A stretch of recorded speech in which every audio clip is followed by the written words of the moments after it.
Hi, it's Tracy from Two Rocks Tarot, and today's I'm going to be talking about bipolar and depression from a mother's perspective. And what I mean by that are the symptoms to look out for and when they start and how very, very early they can start too. So this video came about because in last week's Lenormand Week Ahead, I had a lady wrote down in the comments how she thought that her stepdaughter was suffering from some type of depression because she's noticed some changes in her, and that her biological mother was bipolar. So it was very, very likely that she is suffering from something because unfortunately depression is hereditary. Now, you've heard me speak of my youngest daughter before who does suffer from bipolar, and she also suffers from anxiety. And I will say straight off the bat that she's quite happy for me to talk about a condition because the more it's talked about, the more aware people are about it. And, it's just a good thing to talk about. So, but what I really wanted to talk about is how, as a parent, there is nothing is actually talked about and how to recognise symptoms in your child when they may be suffering from a mental illness. Okay, so I've got two daughters, 4.5 years between them. My oldest one from the get up and go was very independent, didn't care less when she went to kindergarten, didn't even look at me. She was just incredibly independent from the word go.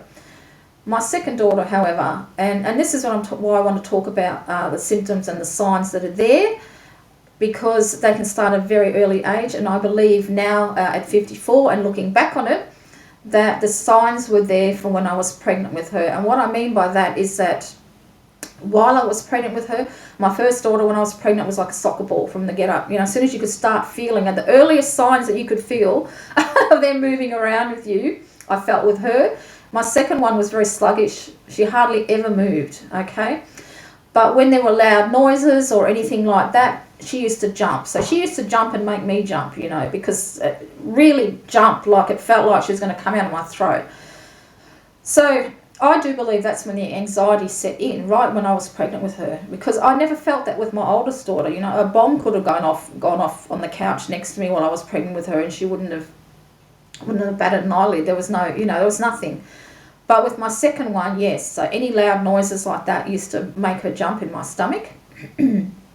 And when she was born, she was very hard to get to sleep. And by that I mean, with my oldest, I could just, feed her, change her, whatever, put her down and walk off and not think about it until it was until she needed to get up again. With my second one, she had to, I had to hold her and she had to fall asleep on my chest before I could actually put her down in her bassinet. As she got a little bit older, when they used to sit in them little bouncer things, she had to be wrapped up in an article of our clothing so she could smell us and feel safe. And often I used to just put her to sleep, bouncer and all, in the middle of our bed. And she was a good sleeper. So, she slept through the night at 6 weeks old, and my oldest was 4 weeks. And the only reason she took 6 weeks because she was more hungry, so she actually ate a lot more than her older sister. So, I didn't have trouble getting her to stay asleep. It was getting her to sleep. It was that anxiousness of getting her to sleep. And about 2-3 weeks old, I got very, very ill with my appendix that nearly killed me. I had gangrene and I had an abscess in it. And she was very lying on the dummy, which is another thing her older sister never had. My husband hated it and got rid of it. And then she took to sucking her thumb. But she would suck her thumb to the extreme that strips of skin would actually come off her thumb. That's how bad it was. I sucked my thumb when I was a kid, and but that was how bad that she got. We used to put bandages around her thumb to try and get her out of the habit and things like that. That's the anxiety. That's when her anxiety hit that young, I believe, when I was actually pregnant with her, because she was so jumpy and she hardly ever moved. The movement was that sluggish that I think from when I hit 7-8 months, she didn't move at all. And I mentioned this to my then mother-in-law, and she said that when she was pregnant with my husband, that was exactly what it was like for her.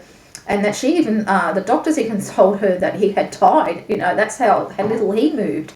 So, it's a funny thing. But, when you look back on it, you have to wonder if these are signs, because there was something definitely wrong with my ex.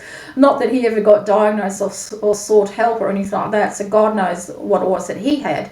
But because she got two parents that suffer from some form of mental illness, for me it was depression, from him who knows what, you know, there was a good 9 times out of 10 that one of our children would have something, and unfortunately that was true. So that was anxiety. That's how young that set in. She was quite happy going to kindergarten and school, and I think that's because her older sister was enjoyed it so much, so she wasn't frightened of that sort of thing. And I always encourage my kids that it's going to be a good thing, you know, a good thing to do this, a good thing to that. So, you know, when it comes to their needles or anything, I used to tell them, you're going to go and have an injection today. I would never try and hide it. I didn't understand parents who tried to hide things like that from the kids. I would tell them it's less frightening, and that's what I did. So when she hit around 6, 7, she also suffered from terrible migraines, like really, really awful migraines. Like, I can't tell you how bad they were. I suffer from migraines. I'm very lucky now. I'm lucky to get one I might get one every year, every 2 years. But you're talking about a little girl who's 6, 7 years old, right? She had to lie in a darkened room. She couldn't even lift her head off the pillow that much, and had to wear my sunglasses on. She was so sick. And she also used to cop tonsillitis a lot as well. Her tonsils were so big, they used to meet in the middle, and she used to have trouble swallowing food. Of course, that would make you anxious too, wouldn't it, you know? So, you know, I used to have to cut up her meat very, very tiny for her to eat. And, you know, my husband would tell me off and yell at me because he reckons I was sooking her. But she literally, you know, her tonsils were huge. So she also had a lot of tonsillitis until she got them removed as well. And her adenoids out because she used to snore like a man. Oh, bless her. So, anyway, I took her to a doctor because, you know, she just couldn't live like that. And he put her on some tablets. And he said that in the end, this will probably cure her in the long run. And it's exactly what happened, actually. This is actually the same doctor that cottoned on that I was suffering from depression. He was very near to retirement, and he knew something deeper was going on when he put me on some antidepressants. And he was right. So she doesn't get migraines now. And I did ask her, not long ago, and she said, no, she doesn't get them anymore. And you know how I knew she was getting a migraine? She's actually got... she's got, I don't know if you call them hazel eyes, but they look like a dark green type of eye. When she was going through something with a migraine, I'm just going to hold up this card. Can you see that bright green? I don't even know if that's even like the right colour. Actually, yeah, no, more like this colour. Her eyes would go this really vivid type of a green, really, really green, and I always knew that she was getting a migraine because of that. The way her eyes used to change colour was absolutely incredible. It really, really was. So she got on medication for that, and it did cure her, so she doesn't get them anymore. So he was dead right. He was a brilliant doctor. He was only a country doctor in a small country town, but he was right on the ball. So, and then about 7, 8, I'd say, she got into the stage where she would be deliriously happy. You know, so happy and laughing till she was crying and everything like that, which is a kind of a trait in my family because my grandmother was like that, and I'm like that too. You know, you would be talking to her, and next time you look at her and she'd be crying with laughter, you know. And I get in them sort of fits too. I can laugh that much that that my husband tells me off, you know, like I'll fart on him. And then I'll be laughing so much, and he gets really, really angry, and then he starts laughing because I'm laughing so much. You know, silly things like that. But for her, it was like, you know, laughing so much, and then the next minute she'd be crying. So looking back on it now, I think that's when her bipolar set in, okay? That young, yeah. That's why I'm making this video, because I think there's this misconception that mental illness starts when you're a teenager.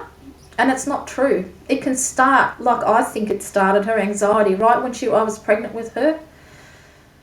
Through, you know, just the not being able to sleep unless she could smell something of us on her, around her, to feel comforted and feel secure. She was very clingy. And then these mood changes, you know, that happen at such a young age. So... And I also wanted to touch on how she actually got diagnosed with bipolar, because This is another thing. When she was really bad, and I took her to a doctor. Well, actually, first I put her on some St. John worts because that's a natural antidepressant, but it didn't work. So we took her to the doctor, and then there was 6 years of going back and forth, trying this medication, trying that medication. And medication is really, really expensive. The cost is very prohibitive here in Australia.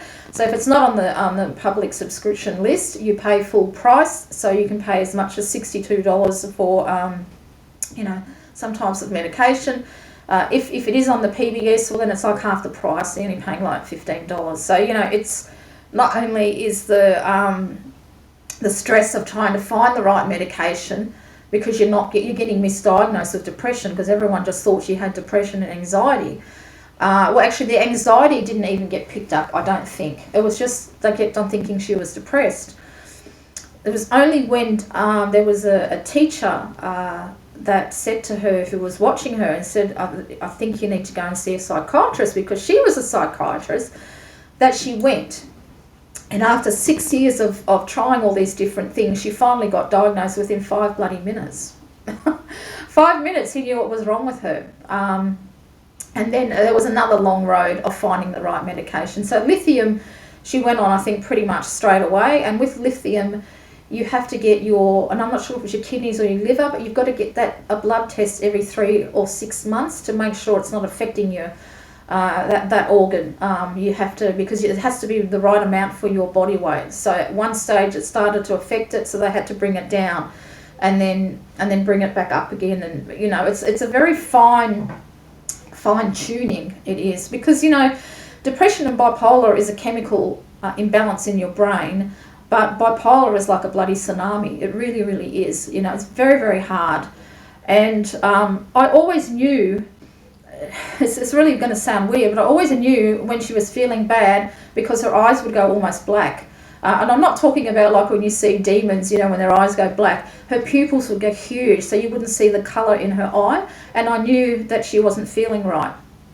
I mean, I don't know if that's a common occurrence for people who suffer bipolar, or, but with her, I just knew by looking at her that she wasn't feeling right, okay? And that's how I could tell, because of her pupils in her eyes were that big that you wouldn't see the colour.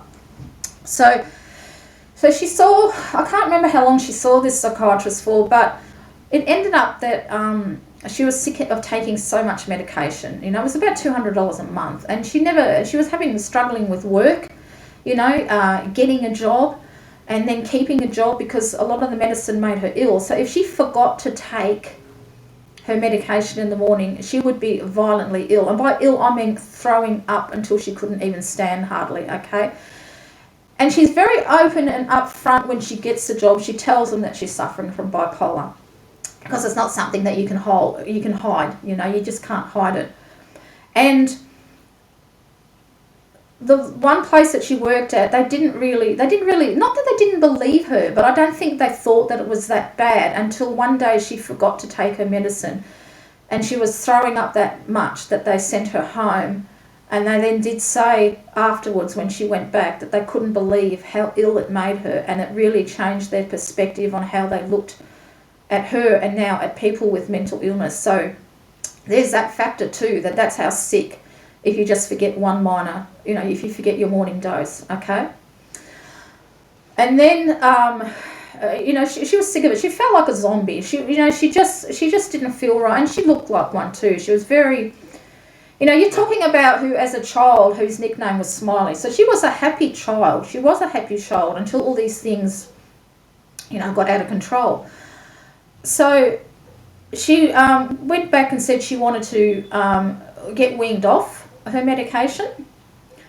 She wanted to not take so much, and her psychiatrist had to go at her. He argued with her, no, you got to take this, you got to take that, and she got really despondent. She didn't want to do that, and she come and told me and my husband, and we didn't agree that he was like forcing her to wanting to take even more medication, because we could tell that while she was better, it still wasn't quite right for her, And, her skin, she's very fair like me. Like her sister is olive skin, because their biological father is Maltese.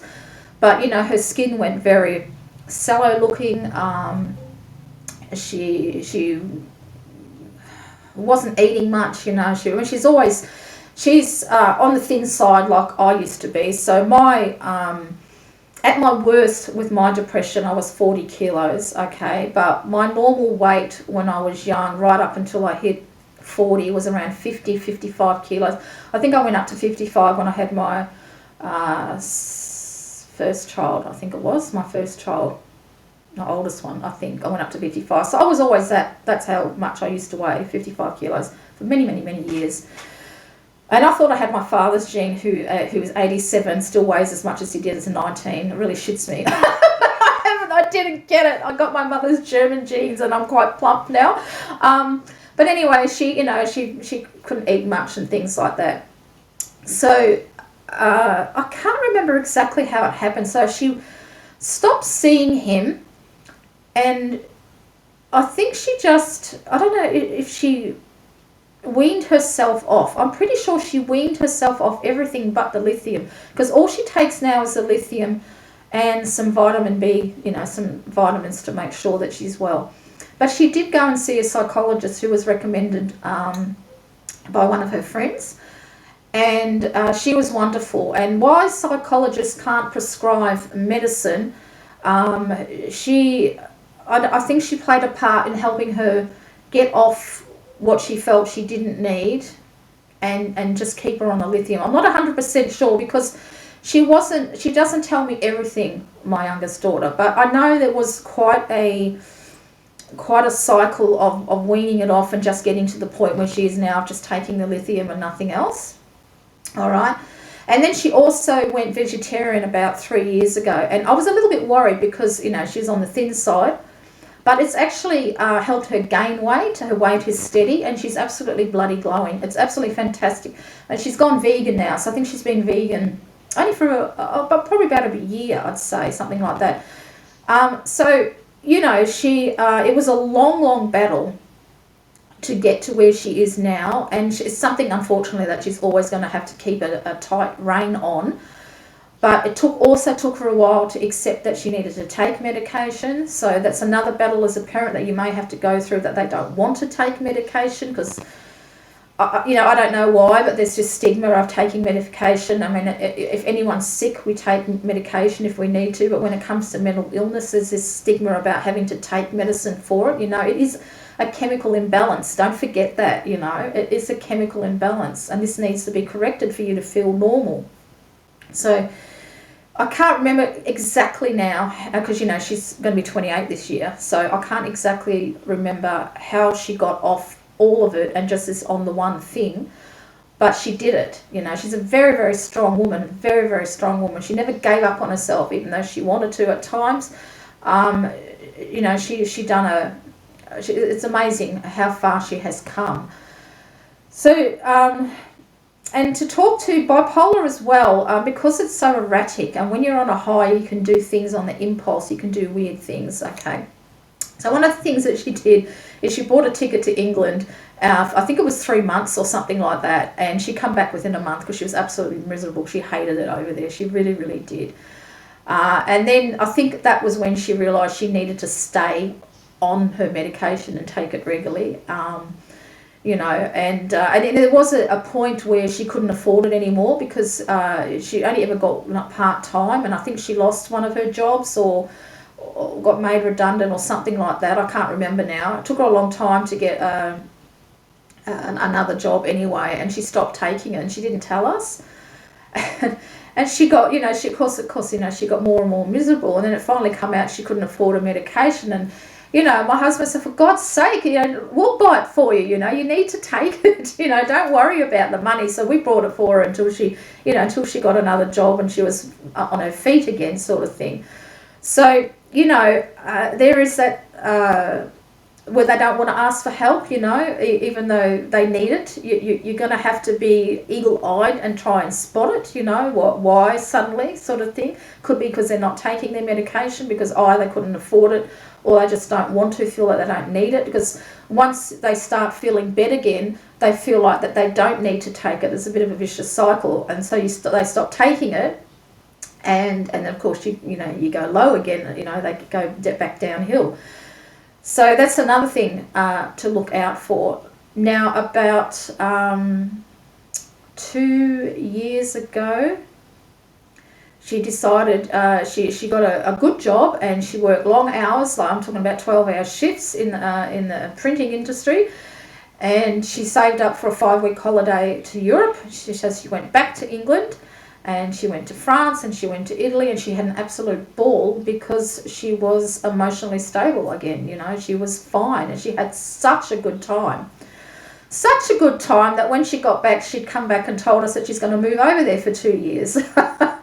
So when she told me that, I actually I actually started crying. And it wasn't because I was upset she was going, far from it. It was because as a mother, I didn't think that I would ever see her have that capability of standing on her own 2 feet and being happy in her life and moving on and doing what she wants. Because she left home. How long have we been here? We've been here nearly 5 years. So she's been 5 years since we've lived together. And she... And wherever we were, I wanted to be close. Like, my husband would have liked to have moved back to South Australia, which it's not viable because there's, we're on a good wicket here in Perth. There's no work there. But every time we were moving, I always wanted to make sure I was close to her, because I always was worried that she, what if she has a breakdown? What if she needs me? What if, all these what ifs. And she'd done so well when she went away for 5 weeks on holiday, had such a good time. She was just absolutely glowing. And when she come back and told me, I was just so freaking happy that she was strong enough to do that. And she is having an absolute ball. She's absolutely stunning. She's glowing.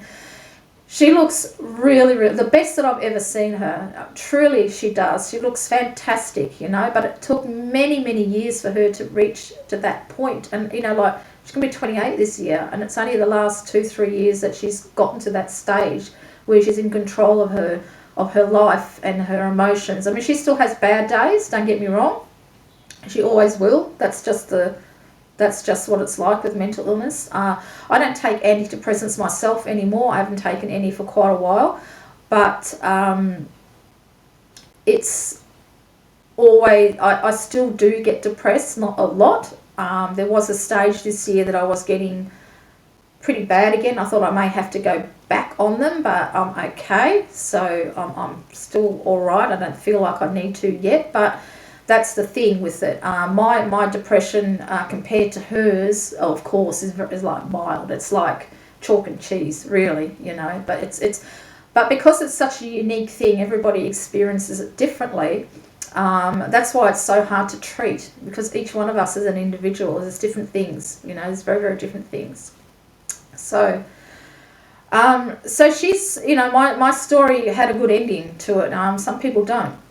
Some people don't make it. Some people choose to suicide, And I really hate it when people say that, they're selfish, they should have known better. When you are in the depths of despair, and no matter how much of a happy, loving environment you're in, it can't penetrate that fog. It truly, truly can't. You're just so miserable, nothing gets through to you, So when it comes to mental illness,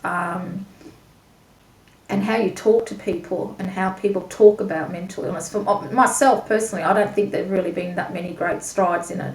Because like I said, when she got that ill at work, they didn't really believe her that it affected her that much until they saw how physically ill she was from it, And I myself have never had a career because of my depression. I always job hopped. I couldn't handle it, I couldn't handle being with people.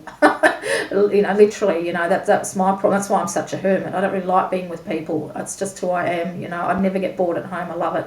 So, this COVID for me didn't affect me in the least because I'm always at home.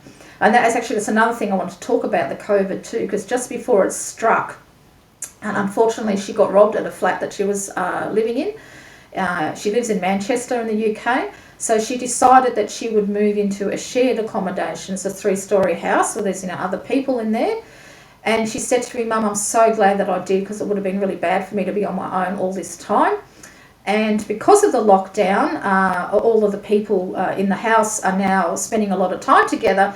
And she's actually got a partner now because of it. They used to work different shifts, and she looks even more happy now, which is absolutely wonderful. So, that's not something she said that I wanted to do. She was just interested in traveling. But, fate sometimes has a way of stepping in, and she looks even more happy. So I'm really, really pleased with that. So if you are a parent and you are noticing changes in your child, and if it is as young as a toddler, pay attention to it. They might throw tantrums. They might be a little bit of a tantrum thrower and get really, really angry. And, there's lots of, I don't know, when I was a mother, we didn't seem to really have much, I never heard of autistic children or things like that. There was basically, when I was young, it was more about Down syndrome. There was nothing else about autistic children or anything like that out there, but there seems to be a lot. I don't know if there is more nowadays. I don't know what's happening, it's just because back then, I wasn't, the public as a general wasn't made aware of it, just like depression is and other mental illness.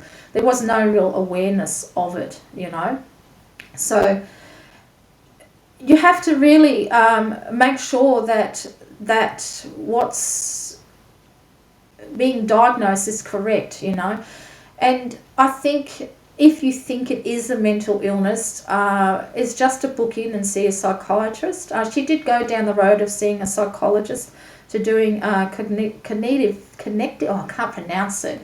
It's a therapy of trying to think differently, thinking of different ways and stuff like that. It helped a little bit, but it didn't help her a lot. It was just too much. When you're in really under the thumb of being depressed or having bipolar, you don't even want to talk. You can't eat, you can't talk. You want the world to go away, and to try and change your way of thinking is not really going to help. But you might like to try a psychologist first, because they should know if they think that your son or daughter or whoever it is that you're concerned about may need to go and see a psychiatrist. But if they need medication, you're better off seeing a psychiatrist, because the doctors are not trained for it. They really, really aren't. They don't know what's going on, It's a bit like with me being deaf. I'm going through this a claim on my superannuation because I can't work because of it. So I haven't worked for the last 5 years. And they're telling me that I needed to see a doctor initially and get some form filled out. And I said, well, you don't actually see a doctor, you see an audiologist. And even though I went to my doctor and got the forms filled out, that was the first thing he said to me. He didn't even know I was deaf, and I've been going to him for 5 years. Because you don't see a doctor for your deafness. And it's the same with your mental health. Go and see somebody who is trained in it. Okay, so if you've got a child that you've ruled out everything else, that they're not autistic or anything like that, they're not being bullied at school, get them looked at, It's so vitally important to get it diagnosed sooner rather than later. You've got no idea the hell that she went through for 6 years before she got diagnosed, And then it's the hell of finding the right medication. Because even though you get prescribed something, it might not suit you at first, and you've got to try again. I think I've tried it was 8 different types of antidepressants before that country doctor, funnily enough, put me on a really good one. And one I was taking when I was living in Melbourne, the doctor saw black and blue that it was so good for me, and it made me physically ill. It just did not agree with me, because everyone's different, Everybody is different. So I think that's about it. It's been nearly half an hour. But I just wanted to stress that, in looking for the signs, they can start at a very, very young age. They truly, truly can. And it's only because I'm 54 now, and I can look back on her childhood, and I'm thinking clearly for myself as well, that I can see when things started to go wrong, when she started to walk down that dark path of bipolar, And, it's you have to be so careful too in how, because I think the way people speak about mental illness, particularly in YouTube, and comments that they leave on there, is absolutely, it's ridiculous. The things that people say are really derogative things that people can say. I mean, we all know Katie Flowers, and she's bipolar, and she talks about it. She's very open. But the things that she's read about her made her start up a Patreon so she can have a space where she feels safe, you know. So don't darken other people's paths, you know. Be the light for them, you know. Just be very careful what you say. Think before you become a keyboard warrior, because the slightest thing can set people off and take them, you know. I don't want to say trigger, because I hate that word trigger. I think that's a stupid word. But can just, you know, encourage dark thoughts instead of making them feel good, if that makes sense. I'm probably not making sense now, but just be careful, you know. I just know that she's copped a lot on her channel, you know, messages, emails, bullshit like that. And I just don't understand why people are like that. But there is still a big stigma when it comes to mental illness. There's a lot that's not known about it, and people who know nothing about it are suddenly experts and want to put their opinion on it, not thinking how it may affect other people. So I think I'll leave it at there. But yes, the signs can start very, very early. Anybody wants to ask me anything and doesn't want to put a comment in the box, please email me. My email address is in where you can find me. I'll be more than happy to discuss anything with you, but really get help sooner rather than later, truly, because the sooner it's diagnosed, the sooner you know what's wrong with them, the sooner that they can get better, and hopefully not take many, many years as it did with my daughter, you know. So take care, everybody.